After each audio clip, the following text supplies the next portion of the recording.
এক বেঈমানের বাচ্চা ইহুদি নবীর সামনে আইসা অকথ্য ভাষায় নবীরে গালি দিতেছে। পাশে দাঁড়াইয়াছে হযরত ওমর। মেজাজটা গরম হয়ে গেছে।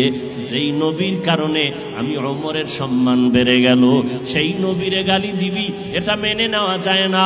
ওমরের রাগ, চোখ লাল হয়ে গেছে। নবী বুঝতে পাইরা বলে, ওমর, ইহুদির সাথে তর্কে জড়াইও না, ওরে গালি দিতে দাও, একটা জবাবও দিও না।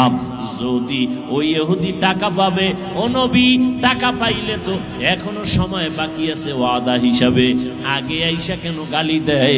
নবী বলে, তার অধিকার আছে। তোমার যদি রাগটাকে কন্ট্রোল করতে পারো, কন্ট্রোল করতে চাও, এর বাইতুল মালে নিয়ে যাও, এর টাকাগুলো ফিরাইয়া দাও, মালটা দিয়ে দাও। মাল দেওয়ার পর আলাদা কিছু আমার পক্ষ থেকে হাদিয়া দাও।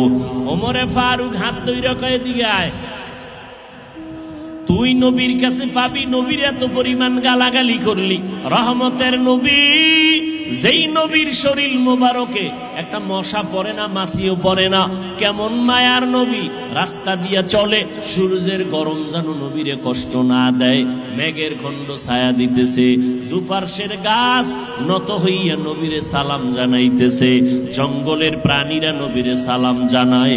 এমন মায়ার নবী আমার, তুই গালি দিলি, আমি ওমর থেমে রইলাম। কারণটা কি?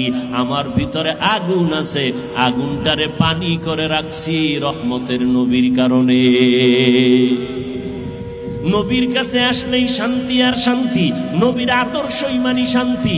নবীর আদর্শের কারণে আমরা গালি দেই না, গালির জবাবও দেই না। কত মানুষ আমগো টুপিওয়ালা বলে গালি দেয়, মাদ্রাসার বিরুদ্ধে কথা বলে, দাড়ির বিরুদ্ধে কথা বলে, পোশাকের বিরুদ্ধে কথা বলে, আছে না নাই?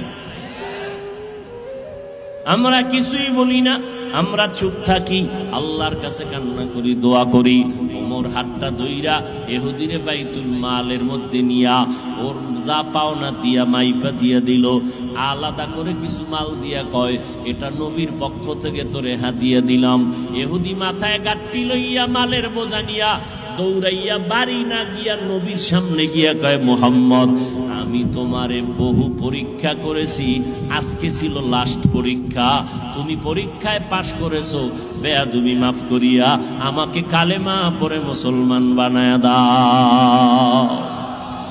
ইমামুল আউয়ালিন আল আখিরিন বহরে সদকা রহমাতাল লিল আলামিন সাইয়্যিদুল কাউনাইনি খাতমুল মুরসালিন আখির আমদ বুদ